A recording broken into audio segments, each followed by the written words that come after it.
SC मोर्चे के जिला महामंत्री, एससी मोर्चे के जिला महामंत्री नवनीत गोयल, कृपया मर्यादा में स्वागत करें।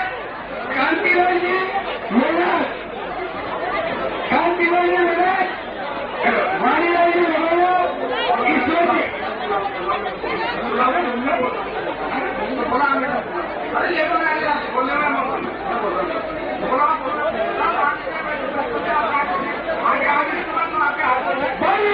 माता की मैं स्वागत के लिए सभी कार्यकर्ता लोग समय चाहता हूँ।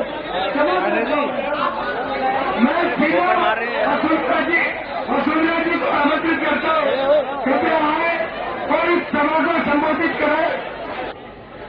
आप लोगों को रामसागरा में, और ये मुझे लगता है कि बहुत ही शॉर्ट नोटिस पे बना है कार्यक्रम, क्योंकि कल तक मुझे ये बताया गया था कि यहां से सबसे पहला प्रोग्राम होगा सिम्बल वाला।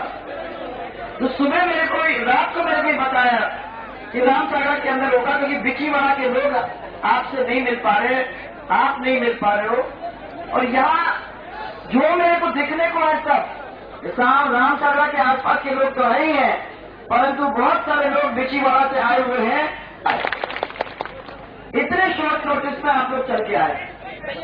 आपकी सबसे बड़ी बात तो यही है जिसके पीछे हम लोग सब पागल है। आप जो प्यार देते हो और जो हम लोगों का साथ देते हो, इसके पीछे हम पूरी तरह से कर्जदार हैं। और मैं तो मानती हूँ कि ये कर्ज को हम लोग पूरा तब कर पाएंगे जब हमको आपकी सेवा करने का ये मौका मिलेगा। ये पिछले 5 साल में आपकी सरकार, कांग्रेस की सरकार, कई सालों से आप लोगों का काम करती हुई आ रही है। अब मेरे को जयपुर में ये बताया गया कि इतने सारे अच्छे अच्छे स्कीम कांग्रेस के चल रहे हैं क्षेत्र के अंदर, जिसकी वजह से लोगों को बहुत फायदा हो रहा है। तो पता करने की मैंने कोशिश की तो बताया कि सबको 1 रुपए किलो के हिसाब से गेहूं मिल रहा है। मिल रहा है ना? आप लोगों को मिल रहा है? मिला किसी को? अच्छा, हाथ नीचे करो, मैं एक पूछती हूँ, किसी को मिला क्या? फिर मेरे को ये बता दिया गया कि बहुत अच्छी स्कीम चल रही है सरकार की, उसमें सब लोगों को सस्ती दवाई, किसी भी डॉक्टर के पास चले जाओ, किसी भी अस्पताल में चले जाओ तो सस्ती दवाई उनको मिलेगी। मिल रही है आपको? माता बहने आपको तो मिली होगी। और यहाँ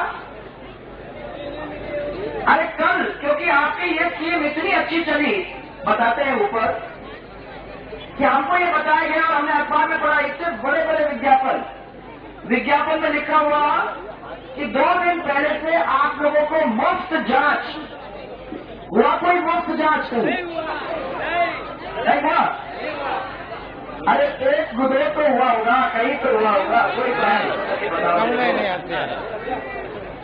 फिर मेरे को ये बताया कि बीपीएल परिवार को 50,000 रुपया देके पूरे प्रदेश के अंदर 5 लाख मकान बनाने का काम उन्होंने शुरू कर दिया है। यहाँ बहुत सारे बीपीएल परिवार के लोग बैठे हुए, किन्हीं को मकान मिला, 50,000 का बनाया किसी ने, किसी को तो मिला होगा, ऐसे कैसे कह रहे हो आप? और आजकल के जमाने में 50,000 से अगर आप लोगों ने थोड़ा सा मकान बना के छोड़ दिया और मकान में पूरा नहीं बना, तो आप लोगों के खिलाफ एफआईआर दर्ज होगी और जो पूरे पैसे हैं उनको वसूल करने का काम चालू हो जाएगा। तो जरा समझदारी से तो स्कीम में हाथ डालना है। ऐसा न हो कि स्कीम की बधाई लेने के लिए हम लोग आगे बढ़े और अपने आप को जेल में पाए। अच्छा एक बताओ, बिजली मिल रही है सबको? हमें ये बताया कि किसानों को बहुत अच्छी बिजली 7 घंटे की मिल रही है, 8 घंटे की मिल रही है क्या? यहाँ महिलाओं को घरेलू बिजली मिल रही है ना? अरे ये मत कहना, तो क्या काम किया? अभी तक की सरकार ने क्या काम किया?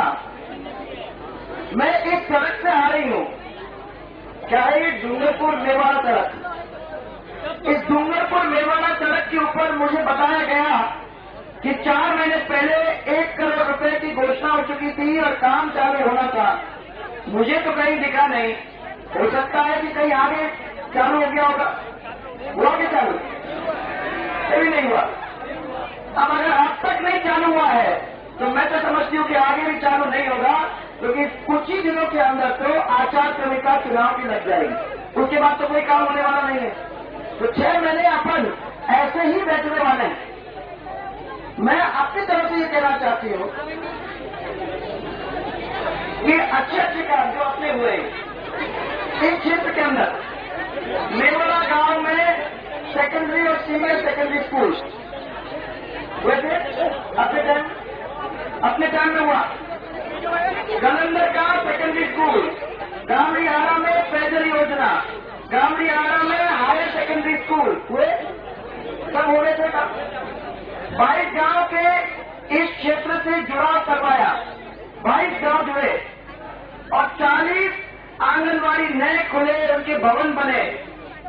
गामड़ीहारा के पीएचसी का हॉस्पिटल वो सब खड़ा हुआ। मेवाड़ा कोरियागोड़ का बांध हुआ कि नहीं हुआ?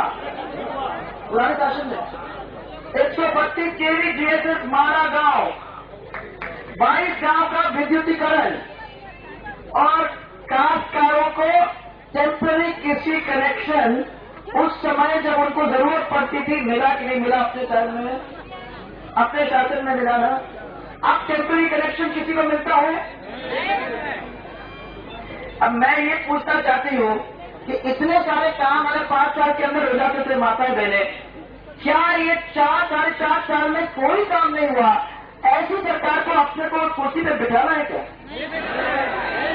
ऐसी सरकार जिसे आपसे चिंता नहीं है कि माता और बहनों सुरक्षित है कि नहीं हमारे प्रदेश के अंदर, उसको कोई चिंता नहीं कि किसान को सही तरीके से बीज मिल रहा है कि नहीं, कि खाद मिल रहा है कि नहीं, कि उसका दाम बाजार के अंदर उसको मिल रहा है कि नहीं, ये कुछ नहीं है। तो इस सरकार को क्यों बिठाए रखे? नौजवान पढ़े लिखे, रोजगार नहीं मिल रहा। हमारे समय के अंदर 10 लाख नौकरियां 5 साल के अंदर हमने दी थी, 10 लाख। यहाँ हर साल 26 डॉक्टर नए बन कर आ रहे हैं। अपने मैं ये बता रहे लोगों की समानता मान जो अन्य लोगों से बात करने के बाद हमने ये तय कर दिया कि ऐसा कोई भी नहीं होना चाहिए जिसको अच्छी नौकरी ना मिले। जो अच्छे बच्चे पढ़ लिख के आ रहे हैं उनको सबको समान तरीके से नौकरी मिलने का पूरा अवसर मिलना चाहिए, चाहे नहीं तो कांग्रेस का लगातार राज रहा। उन सरकारों के अंदर जनता का काम अगर कभी हुआ तो उस समय हुआ। बीमारू प्रदेश था जब हम लोगों को राज्य मिला था और इस प्रदेश को खेत स्थान करके उस गड्ढे में से निकाल के और अपने पैरों पर खड़े करके ऐसी स्थिति में ला दिया कि प्रदेश के अग्रणी राज्य के अंदर उसकी संख्या, उसकी गिनती आ सकती थी अगर इन लोगों ने 5 साल अपना भी काम कर दिया होता। 10 साल शिवराज जी ने मध्य प्रदेश चलाया, 10 साल छत्तीसगढ़ को चलाया रमन सिंह जी ने। छत्तीसगढ़ की जनता से जाके पूछे कि उनको कितना सारा सुख मिल रहा है। 15 मिनट को वोट देके भेज दिया, 4.5 साल